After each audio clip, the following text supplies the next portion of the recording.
나주부TV 시청자 여러분 안녕하세요. 네, 어제 급락했네요, 나스닥. 네, 아침에 계좌 보고 깜짝 놀라신 분들 많으실 것 같은데, 저도 이렇게까지 빠질지는 몰랐지만 어쨌든 좀 빠졌습니다. 그렇게 돼서 어제 방송에서 말씀드렸듯이 요 221선을 SOXL이나 TQQQ 전부 다 깨야 되는 상황인데 결국은 못 깨고 내려왔어요. 이렇게 되면 어제도 제가 좀 한참 걸릴 수 있다 이렇게 말씀드렸잖아요. 그래서 조금 시간 갖고 보셔야 되고, 지금 여기서 저가다 최저가다 바닥이다 뭐 이런 얘기들 물어보세요. 지금 바닥 아니냐. 근데 제 의견은 그렇지 않습니다. 이유는 맞다는 게 아니고요. 과거를 보고, 과거 차트를 보고 왜 매매하냐 이런 얘기를 하지만, 아니 그럼 뭘 보고 매매하나요? 미래는 없잖아요. 그렇죠? 그러니까 과거를 지표로, 우리가 역사 공부하는 거랑 똑같습니다. 반복이 돼요. 그래서 거기다 놓고 미래를 평가하자는 게 아니라 과거의 이런 부분에서는 우리가 조심하자 이렇게 보셔야 되는 거고요. 자, 소비자 물가지수 우선 마이너스 9%난 거 두려우시다면 지극히 정상이십니다. 지금 안 두려우시면 이상한 거예요. 이상한 상태에서 주식 투자하시는 거 아니니까 두렵지 않다 이런 분들은 웬만하면 좀 조심하셨으면 좋겠어요. 그리고 소비자 물가지수 40년 내 최대 폭탄이 발생했죠. 이거 끝난 다음에 지금 우크라이나 사태 바로 잠재되어 있습니다. 잘 생각해 보셔야 될 타이밍인 것 같아요. 그래서 과거 차트는 제가 잠시 후에 보여드리고 요거 하나 짚고 넘어가겠습니다.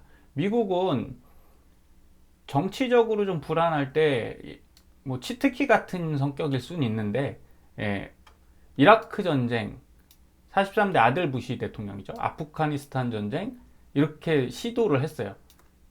테러와의 전쟁을 선포하고 전쟁으로 들어갑니다. 그러면 미국은 최고 통수권자가 당연히 대통령이죠. 그래서 굉장히 강한 집권력을 갖게 되고, 그러면 정치적으로는 딱 뭉치게 돼 있어요.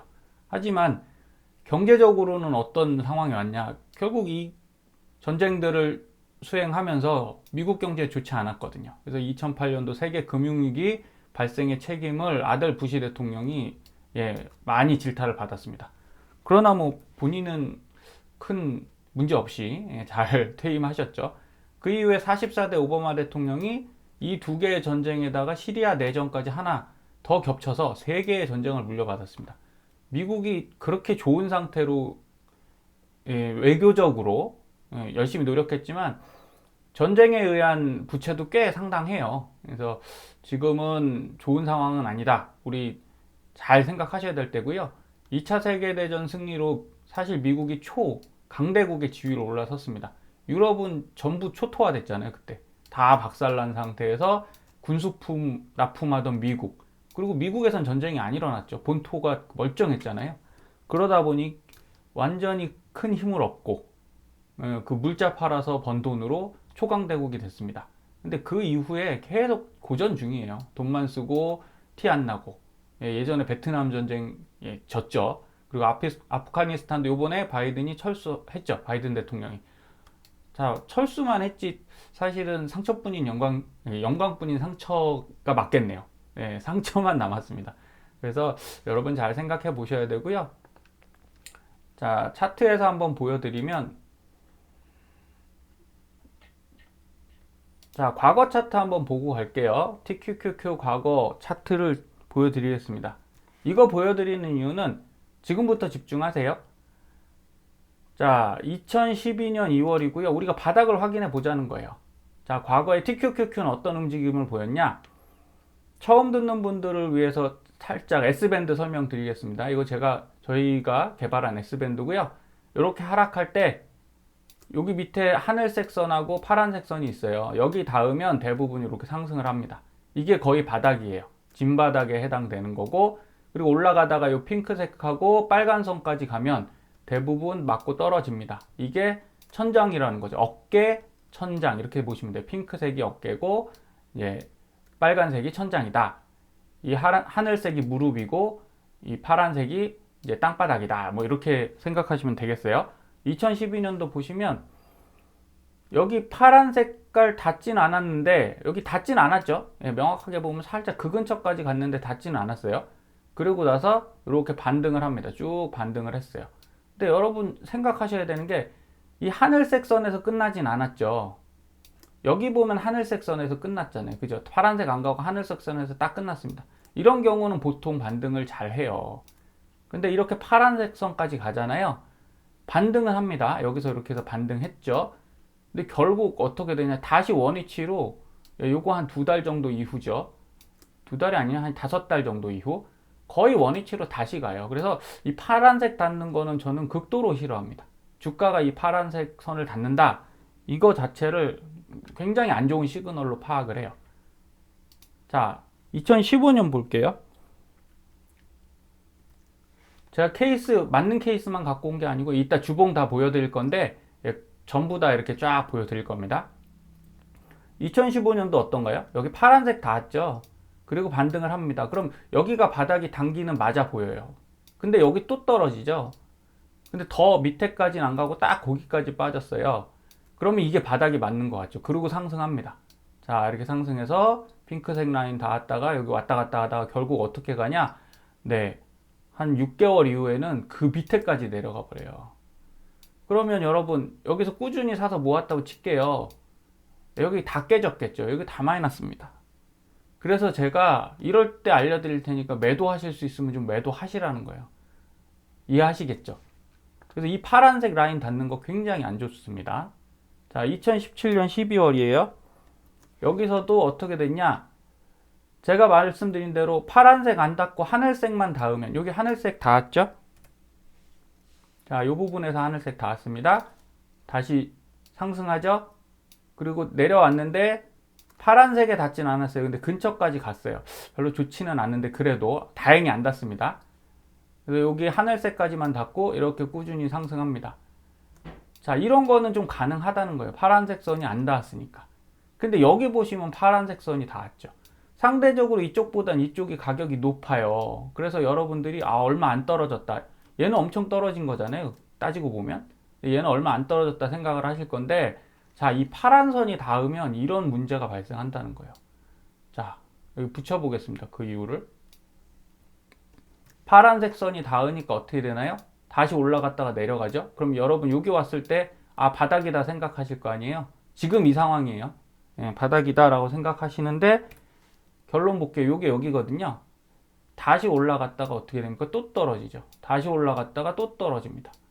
결국은 여기가 바닥이라고 생각했는데 밑에까지 쫙 내려가는 거죠.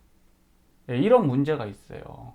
이거 굉장히 조심해야 되는 시국이고요. 지금 바닥을 함부로 논할 수 있는 상태가 사실은 아니에요. 그렇게 보시면 되고요.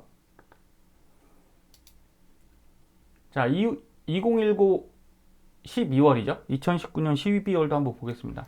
이때가 언젠가요? 팬데믹이에요. 코로나 때를 제가 보여드리는데, 자, 30달러 근처 29.59, 6달러 정도였던 게 여기서 이제 8.06달러까지 떨어지죠. 여기서 쫙 파란색 선 타고 떨어지지. 이런 하락은 사실은 없었어요. 아까 앞전 차트들을 보셔도 이렇게 한 번에 안 떨어지죠. 이렇게 갔다가 이렇게 여러 번 하는데 진짜 이땐 진짜 한 방에 떨어졌습니다. 그리고 나서 이 파란색을 닫고 쭉 올라갔죠. 유일해요. 파란색 닫고 다시 하락 안 한 건 진짜 이 팬데믹 때 한번 유일합니다. 이때 유동성이 쫙 풀린 거죠. 그래서 이 케이스는 좀 다르게 보셔야 된다고 생각을 해요. 근데 우리가 이 케이스에다 맞춰서 이 앞부분, 이 뒷부분을 생각한다면 좀 리스크가 있을 수 있습니다. 그래서 지금을 보실게요. 현재 차트는 21년도 5월부터 차트를 게시해 보면 어제 차트까지 딱 나오거든요. 자, 여기가 이제 여길 닿았다는 거죠. 여길 닿았고 하늘색 선, 파란색 선 다 닿았잖아요. 그리고 다시 올라갔다가 지금 내려가는 과정인데 여기서 이렇게 올라간다. W자 반등을 얘기를 하시더라고요.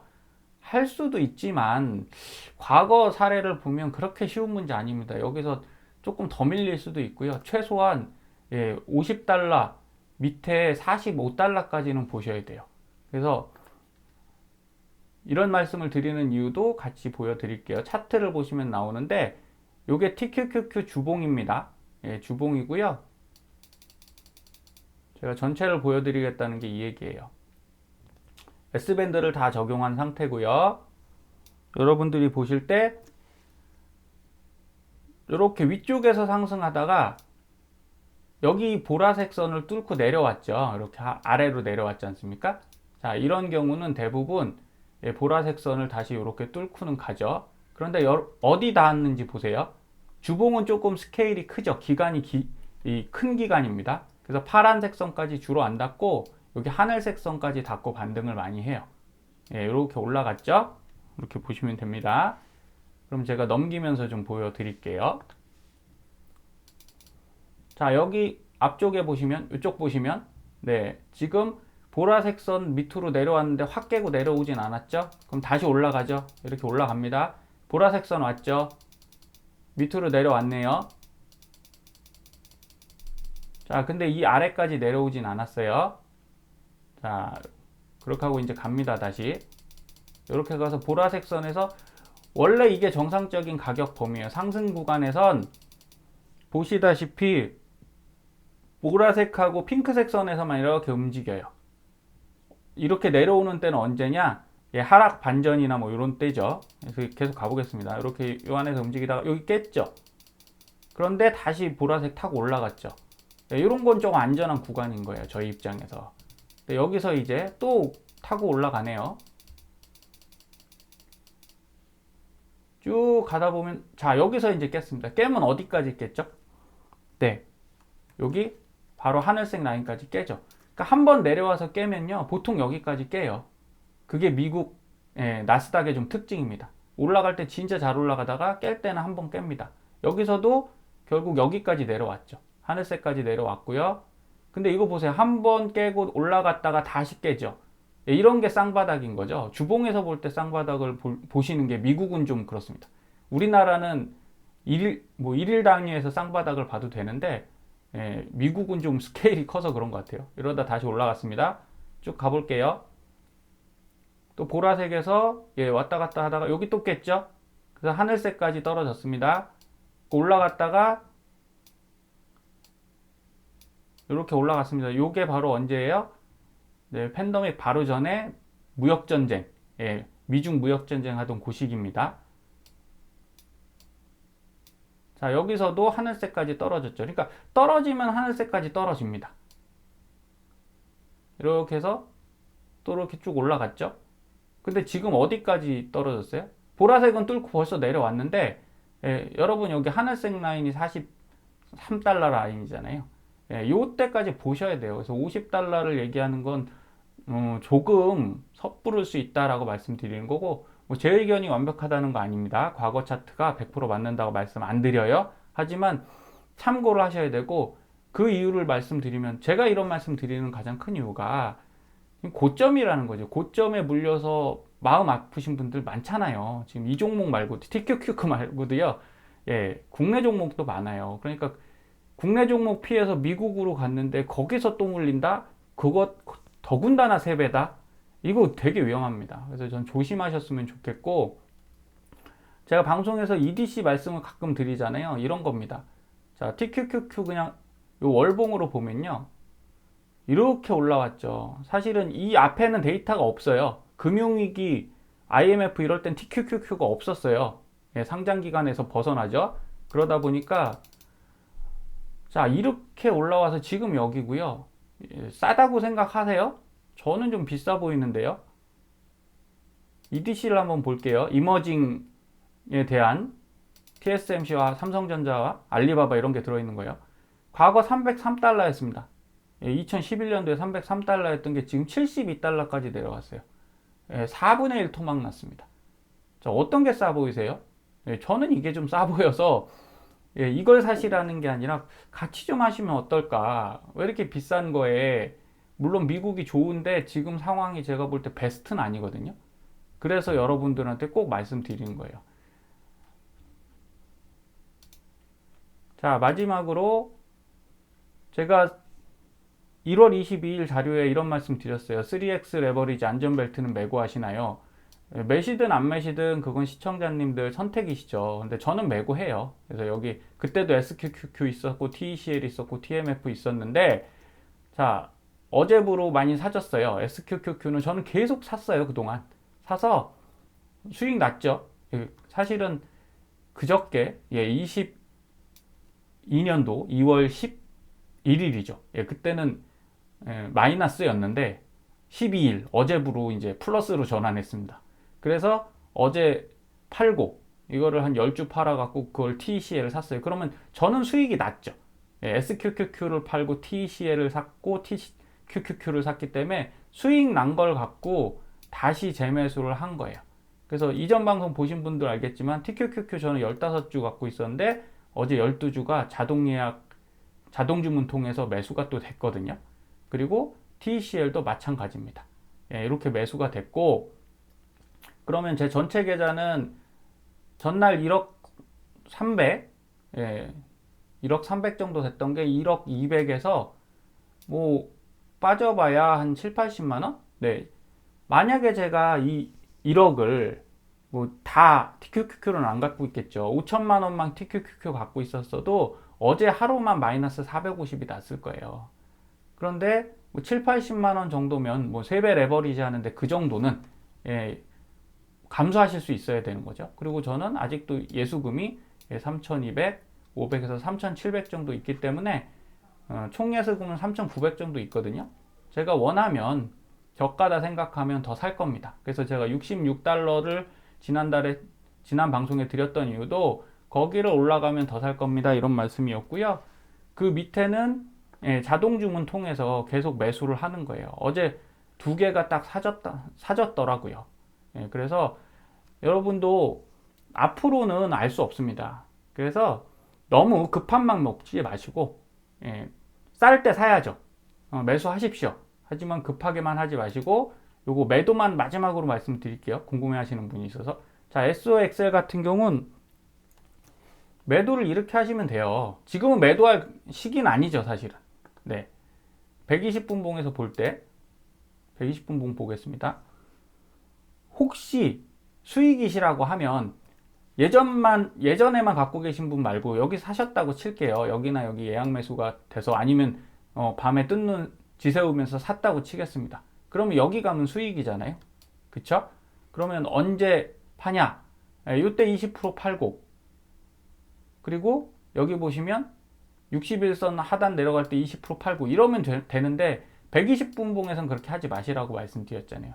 이유는 그냥 이렇게 팔면 너무 계속 쳐다봐야 돼요. 절대 그러지 마시고, 아직은 일봉에서 여기 매도 시그널 안 나왔잖아요. 팔라고. 그래서 그냥 가지고 계시면 돼요. 가지고 계시고 모아 가십시오. 지금은 모아 가십시오. 그런데도 나는 이익이 많이 나서 팔겠다. 그럴 때 이익 난 걸 팔 땐 120봉을 쓰셔도 돼요. 여기서 언제 파시냐? 아까 말씀드린 대로 그겁니다. 여기까지는 변화가 별로 없으니까 간다고 칠게요. 뭐 매매 안 하셔도 돼요. 근데 여기 보시면 지금 한꺼번에 다 깼죠. 21선 깨고 내려왔고 61선도 깼고 161선도 다 깼죠. 이때는 하락이에요. 그러니까 이때 좀 팔고 나오시면 좋지 않을까. 그럼 이렇게 하락 나오는 구간에 손실을 좀 줄이시잖아요. 그럼 월요일장에 만약에 여기서 이제 다시 시작한다. 그럼 뭐 이때쯤 다시 사셔도 손해는 아닙니다. 그래서 여러분들 S 시그널을 조금 지나면 요거 매도 시그널 뜰 겁니다. SOXL도 그죠? 그래서 잘 활용해 보시고, 대신 이평선이 더 빠르니까 이평선을 집중적으로 공부하셔서 사용하셨으면 좋겠습니다. 주말 잘 보내시고요. 다음 주에는 뭐 반등하면 좋겠지만 그래도 떨어진 거 어느 정도 회복할 수 있는 그런 한 주가 됐으면 좋겠습니다. 휴일 잘 보내십시오. 감사합니다.